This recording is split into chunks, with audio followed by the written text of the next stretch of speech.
Hello, hello, and welcome to Regiments of Renown Vampire Coast Edition. So, as the norm with these videos, we're going to be taking a look at all the Regiments of Renown in the Vampire Coast roster, talk about what they provide over the basic variant, and when I would consider using them in my armies in multiplayer. As usual, this video is geared mostly towards domination mode, but it could help you out in land battles or campaign as well. So, let's get started. First up, we have the Tide of Skjold, the ROR Zombie Pirate Deckhand mob. These guys, aside from having rank 9 stats, also have Perfect Vigor from the Rowdy passive, as well as Frenzy. So basically just get some really nice stats for frontlining.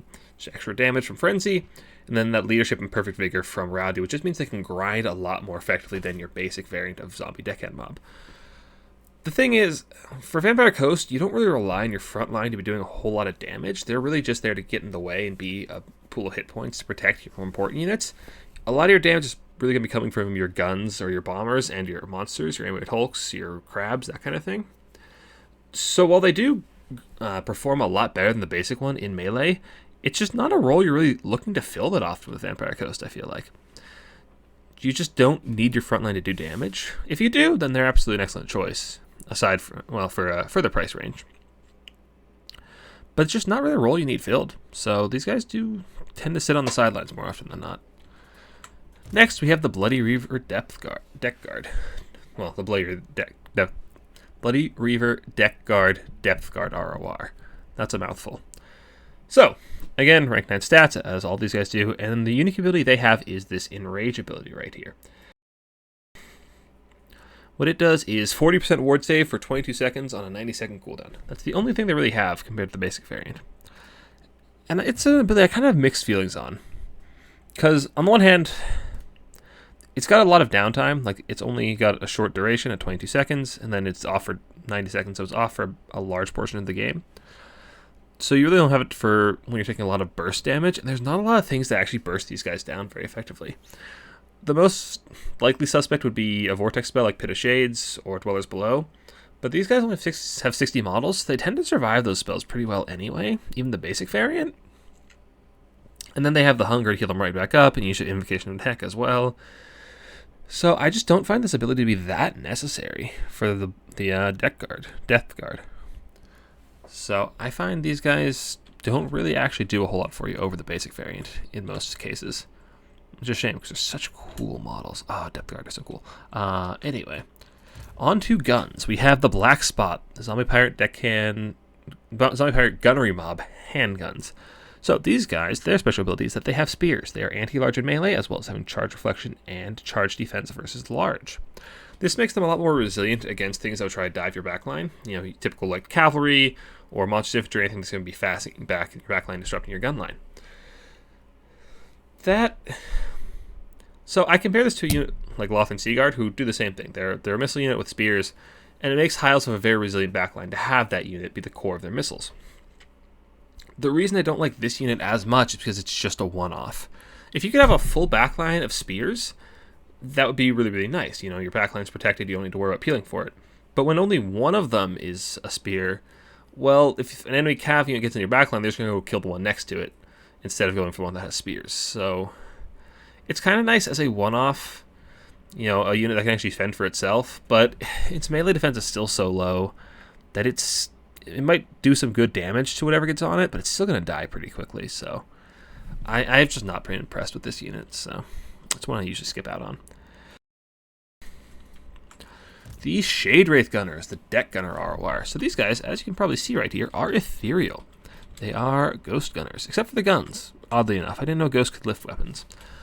So, along with being ethereal, they have Fizz Resist that comes with it. They have Frostbite and the AP melee stats, but that's pretty irrelevant for these guys. You only want them in melee. They're extremely squishy, even with the Fizz Resist. The big thing that they provide is this ability right here, Discouraged. Minus 16 leadership whenever they shoot anything. These guys are excellent at routing things off. You shoot something, you chunk it for a good bit of damage, it gets the leadership penalty for being attacked from range. If it's low health at all, it's going to take that just such a massive leadership chunk that's really easy to route things really, really quickly.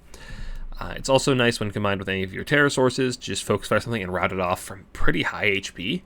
So, while Coast doesn't really go for the heavy gun lines these days, it's still just a really good unit at what it does. So if Coast does ever start to swing back into more of that missile line focused playstyle, these guys will be a pretty hefty staple.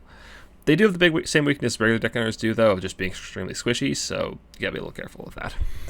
Fun fact, they're also, I believe, the only ethereal unit that doesn't cause terror. They only cause fear. Next, we have Saltlords Scuttlers, the Deck Dropper Bombers. Deck Dropper Bombers are just a really, really good unit these days, and having armor piercing and armor sundering on them just takes them over the edge. They hit so incredibly hard against pretty much any target, well, infantry target. They're just so good at clearing out armored infantry. If you can keep them safe, they will more than pay for themselves. They are absolutely worth the price. They hit incredibly hard. The Night Terrors, the Mourngul ROR. So, these guys get increased stats, causing terror, as well as, stock, Rampage, Vanguard, all that. These guys are just a really, really good anti-armored infantry clearer. So against factions like Dwarves or Chaos that have a lot of that armored infantry, these guys will clear it real fast. They do a very, very good job clearing all the infantry, have that terror to rout it off as soon as it gets low, you have the hunger to keep it in the fight. So if you need something to come and clear a lot of armored infantry, these guys are actually not bad. I think Mournguls in general are pretty underrated, so they've actually performed pretty well into a lot of those, like I said, heavy armored infantry.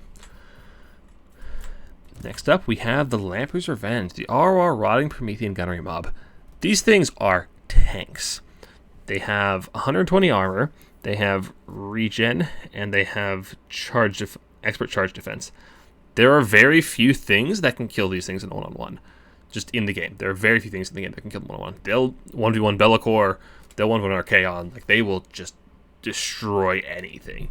They are so incredibly hard to kill, they're absolute tanks. They actually hit pretty hard too because of their both weapon strength and melee, excellent melee stats, and the missile that also fires when they're in melee. You've got the little guys in the back that shoot. So they hit really hard, and they're impossible to kill, and they're an excellent anchor for Vampire Coast. Just having that one unit that'll stay on the front line and just fight and fight and fight and fight. I've seen these guys easily pay for themselves in like every game they're ever taken in. They never die. They are just such a core unit for Vampire Coast these days. They are excellent.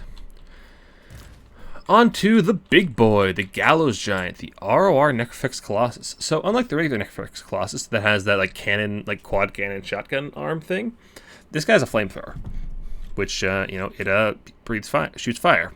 It has substantially reduced range, but it does hit exceptionally hard and applies the burnt effect, as well as doing the same thing in melee. So this guy, I have mixed feelings on this guy because he does hit really, really hard. But because of the slow range, or the low range, and because he is such a massive threat, if your opponent is this close to you, they're probably just going to go for him and make sure you can't actually shoot. Like, the nice thing about the regular Necrofix is that it has that excellent range. It can just run around and kite. But this guy's range is so short, it's a lot easier to shut him down. And for the extra price, it's just a lot of risk. So I'm a little wary about taking this guy a lot of the time.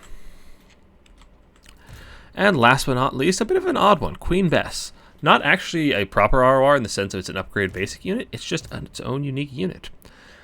So, Queen Bess probably needs no introduction. She's just a big old mortar piece, hits crazy hard, applies, what is this effect called? Monstrous Impact, which slows really heavily. She is exceptionally good at dealing damage when she hits. She has a bit of an accuracy problem. Maybe we could see it right here, actually, if she just takes this shot. Is this one actually going to hit?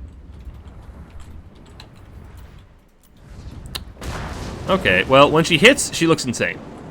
40% HP off of an extremely elite unit. Really, really good value. Probably a couple, like several hundred value off that single shot. Jeez. Yeah, 500 value off one shot. Like I said, when she hits, she's an incredible source of damage, but she's just such a high risk, high reward unit. She's very accurate, and she, being this one single entity artillery piece, is very easy to snipe. So if your opponent has like a fireball caster or some cannons or something like that, it's very, very easy to kill this artillery piece, and even if the crew is still alive, the piece is gone and just can't shoot anymore. You can, in theory, resurrect the model with Invocation of Nehek, but that's kind of bugged and tends to crash the game, so I wouldn't advise it. So if you have the means to keep her safe, if your opponent can't really snipe her, she's definitely a good source of damage. But she's just so high risk, so high reward. for the price, I find it really hard to take her, because sometimes she'll do amazing and sometimes she'll just lose me the game. So use it at your own risk. Anyway, that is all of the Regiments Renown for Vampire Coast. Thank you so much for watching. I will see you guys next time.